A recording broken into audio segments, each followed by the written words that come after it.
Hey Zona Zoo, welcome back to another Saturday of Arizona football and CatNation presented by Zona Zoo.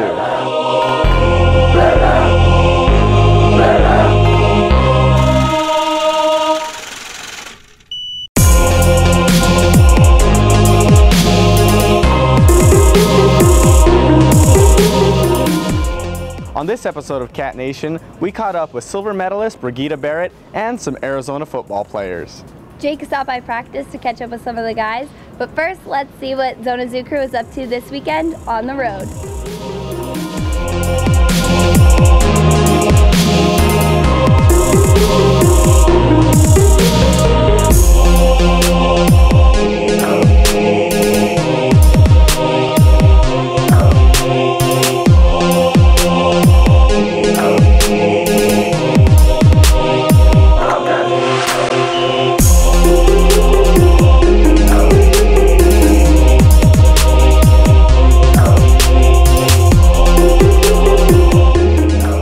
I'm glad to see Zona Zoo was there to support our team at Autzen Stadium.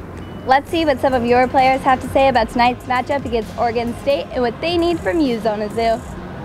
What's up, Zona Zoo? I'm here with Daniel Jenkins. Daniel, obviously the outcome this weekend wasn't what you guys wanted, but what are you guys doing in practice this week to get ready for Oregon State? Basically, we're simplifying things and trying to just go fast and get back to our offense, our offensive identity, which is, moving the ball down the field as quickly as possible. So, we're going to get back to it and do what we do. Definitely. Now, what are you personally doing to get ready for this weekend's game? A little bit of extra film study. I'm excited for the copper helmets. I know everybody is looking forward to that. So, I'm just getting in the film room and in the weight room also, and just trying to get my mind and my body right for the game coming up on Saturday. All right, Oregon State has proven against Wisconsin, UCLA that they have a very strong defense. What are you guys doing on offense to get ready for the defensive attack of Oregon? Well, really, I know the coaches are game planning and scheming, to attack them in their weaknesses. But as an offense, man, really, if we take care of the things that we do, and we run our plays effectively and execute, we'll be fine, man. We'll be fine. All right, Zona Zoo, you heard it from Daniel Jenkins. They're ready to wear the copper helmets, and they're ready to beat Oregon State. Sending it back to you. Up next, Paige caught up with silver medalist Brigida Barrett on the Olympics and coming back to the U of A. Hey there, Zona Zoo. I'm here with Arizona Wildcat and 2012 Olympic silver medalist in the women's high jump, Brigida Barrett. First, Brigida, congratulations. Thank you. And now you got not only to represent your country in the Olympics, but the University of Arizona. Can you tell us a little bit about what that means to you? Well, it's always interesting when you become sort of a symbol of anything. You think about your life in relationship to so many other symbols, like your American flag, or what it means to be an American, or what it means to be a Wildcat. And then you become sort of a symbol of something for other people, and it kind of switches the dynamic of life for you, or your mode of thinking, because now you feel like this responsibility to either uphold that image or change it to what you would prefer it to be. And so the fact that I can embody in just a small amount of what it really means to be an American, or patriotism in the Olympics, or just having that Wildcat pride and bringing it back home and doing it all for the good of the team or the good of our country, and what it means to be an Arizona Wildcat and be able to inspire future students that go here, or future athletes that compete here, and really just bring it to another level, exactly what it means to be a University of Arizona athlete, or a Pac-12 athlete, or American, So it's an overwhelming feeling, but it's definitely a great overwhelming feeling. I can only imagine.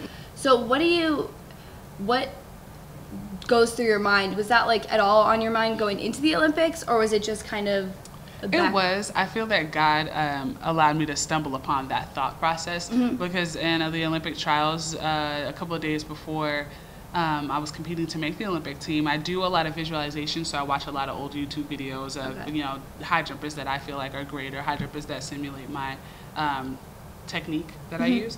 And I'd never seen this clip before, but it was a clip on the side. You know how the side has these videos possibly that you want to watch? That you want to watch. And it was a clip of Louise Ritter winning the 1988 Olympic Games, and that was the last time any American had medaled. And I was like, whoa, this is and the way she did it, the story of how she became the Olympic champion was very like, you know, she was not supposed to win. The girl she was going up against was the world record holder. Yeah. And it was just, everything, all the odds were against her. And I was like, well, if Louise Reeder can do it. And then I did research to make sure that that was the last time an American had medaled. Yeah. And then when I was looking at that research, it was interesting because it was talking about how the history of just Olympians in general that win the high jump or the women's high jump are always these young, fresh women that like come out of nowhere. And I was like, why not me?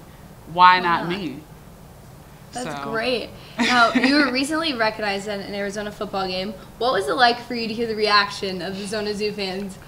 I mean, whoa, it was crazy.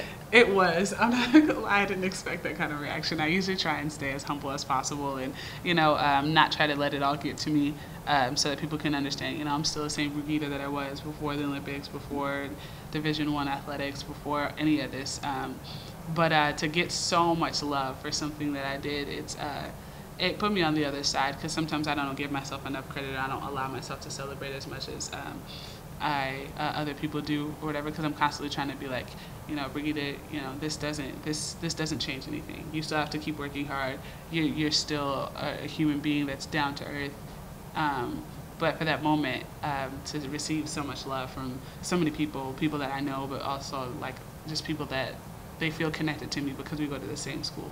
It was an amazing feeling. Well, thank you so much for your time, and now let's get back to this episode of Cat Nation. Great job, Paige. She represented Arizona like a champ.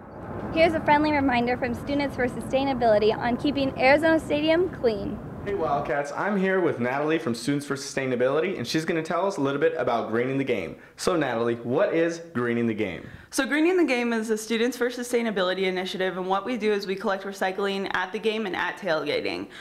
We do this in a series of ways. We collect at tailgating, like by giving everyone bins and everything, and then we also collect at the gates, so if you have water bottles, you can give those to us as you're entering the stadium. And then finally, after the game, we have a group, Model United Nations, pick up the stadium. So it's a really comprehensive way of trying to collect waste at all of the games. What we do collect is plastics 1 through 7, cans, beer bottles, cardboards, paper, and pretty much that would be it. It's a really, really exciting initiative, and we are trying to engage a ton of fans. That's great. So don't forget to recycle, Wildcats. So how can Zona Zoo help you out? So Zona Zoo can help us out by making sure that they recycle at tailgating everything that they have.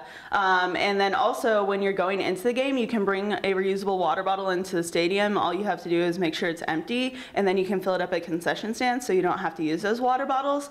Additionally, you can, at the end of the game, just dump out your, like if you have any water left in your water bottles, and throw it on the ground, and then we'll pick it up for you. That's perfect. So don't forget to green the game, Zona Zoo. Back to you, Paige.